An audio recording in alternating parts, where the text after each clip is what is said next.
Hey everyone, and welcome back to a new video from Rachel and Eve's RI World Travel island hopping adventure in Japan. Today we're taking you on a tour in one of Japan's most beautiful yet lesser known islands. And no, I'm not talking about Okinawa. This island is located about 3 hours by ferry just to the west of Okinawa, Japan. I'm talking about Kume Island. Kume Jima is small, but it's packed with some amazing things to do, including some incredible diving, which we're really excited to show you in this video.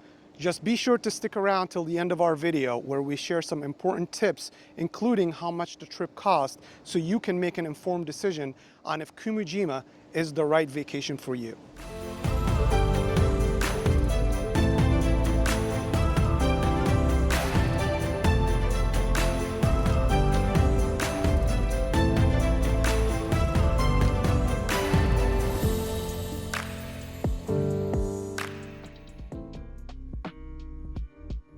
First things first, let's talk about how to get to the beautiful Kume Jima.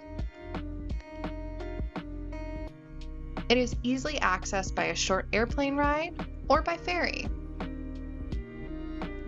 We opted to take the ferry from the port in Naha. The ferry itself was easy to navigate, reserving our tickets ahead of time online, parking right at the port, and collecting our tickets before boarding.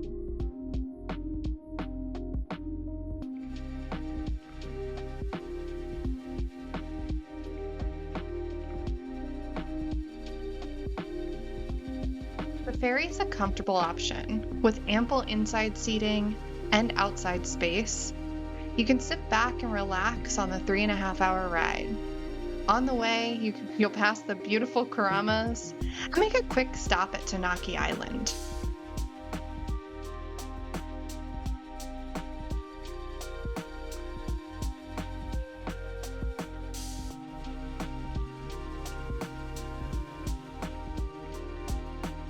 Upon arriving to Kume Jima, we hopped off the ferry and saw there were several taxis right outside the port. We were able to easily secure a ride to our hotel. Many visitors opt to stay near If Beach, an area of the island that has several hotels and restaurants.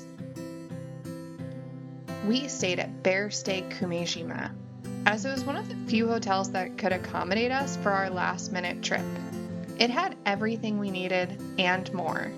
It was easy to check in, offered ample space, even had a washer and dryer with detergent available, and was close to many attractions.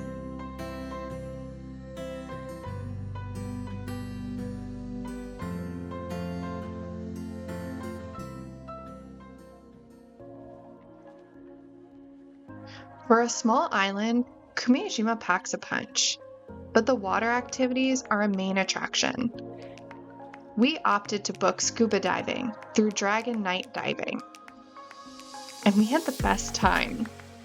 Upon arriving, all the equipment was set up for us, our guides made us feel welcomed and comfortable, and it was a small group, almost feeling like a private tour. We opted for 3 dives, and let me tell you, the diving did not disappoint. On our very first dive, we saw sharks.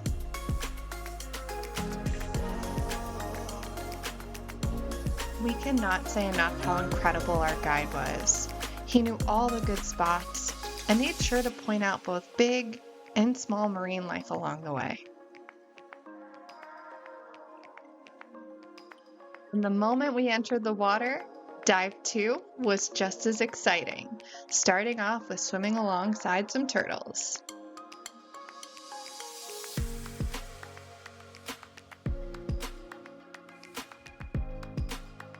Each dive was full of sea life, with some familiar favorites and some new friends and variations along the way.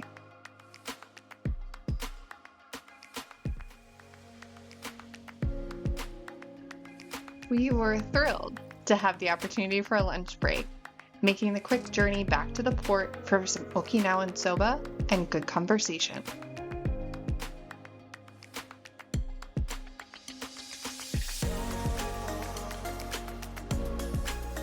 With full bellies and a chance to decompress, we headed back for our third and final dive of the day. On this dive, we planned to go through a cave, which was both exciting and a bit nerve-wracking. I am so thankful for the experience, having seen so much, but I'm also really appreciative that we had a knowledgeable guide leading the way.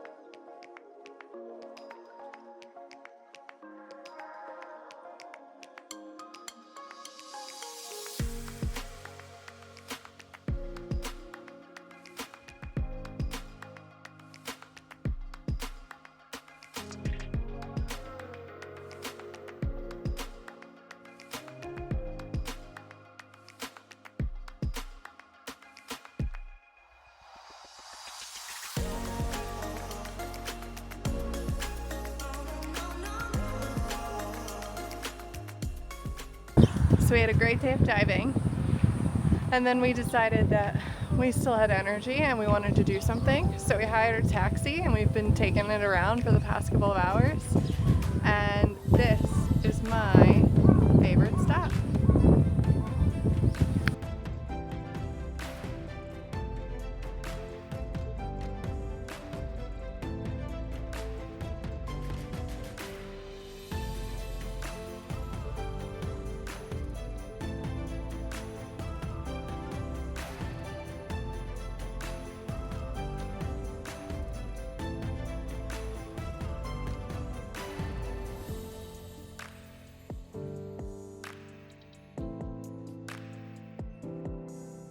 This observatory is a great spot to be able to see Hiyajo Banta Cliff, and I would add it to your list. Make sure to go upstairs and be prepared for a view that takes your breath away. And on a clear day, you can even see neighboring islands like Aguni, Tonaki, and the Karamas. A short walk and a flight of stairs will bring you to this 800-meter long cave, home to stalactites that are 20 to 40,000 years old. But it's important to be respectful here, as this cave was a place of burial until the mid-19th century in a practice called senkotsu.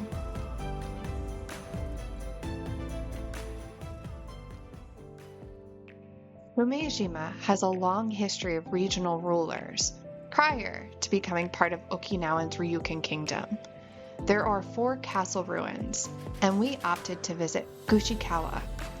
It not only had several intact walls and sat upon the cliffside, it was a stone's throw away from the famous Mifuga rock.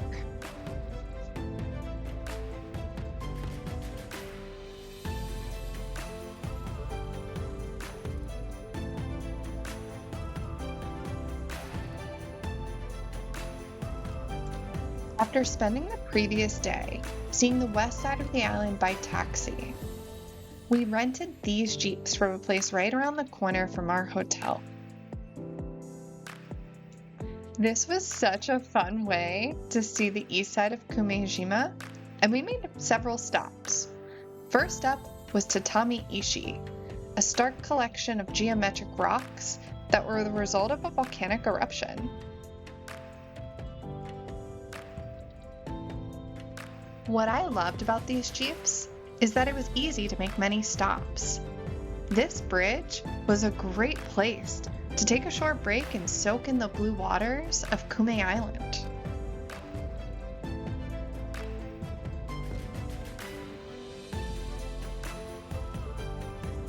We also caught a glimpse of a local shrine that wasn't even on the map, and so we stopped here as well.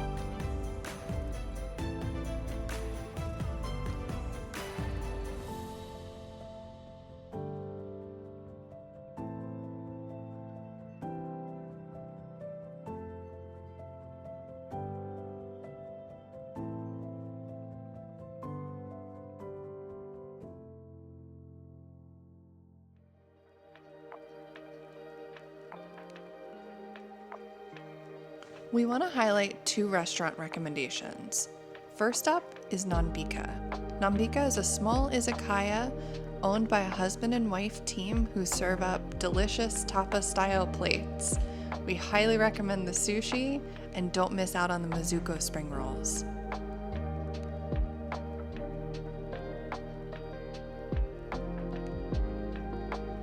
We also really enjoyed Shima Monkey, which is a more modern izakaya that has a unique flair, a lively atmosphere, and a spin on some traditional dishes.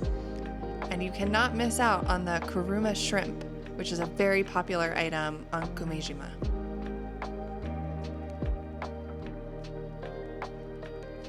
Finally, here are some tips to keep in mind when visiting Kume Jima. 1. Decide on your mode of transportation early. Renting a car can be the easiest option.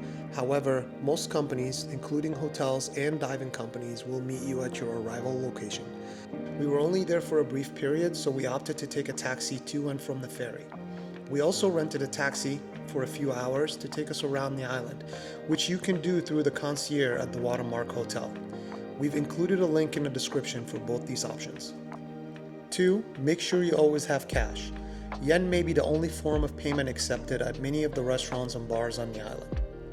3. We can't stress this one enough, make reservations.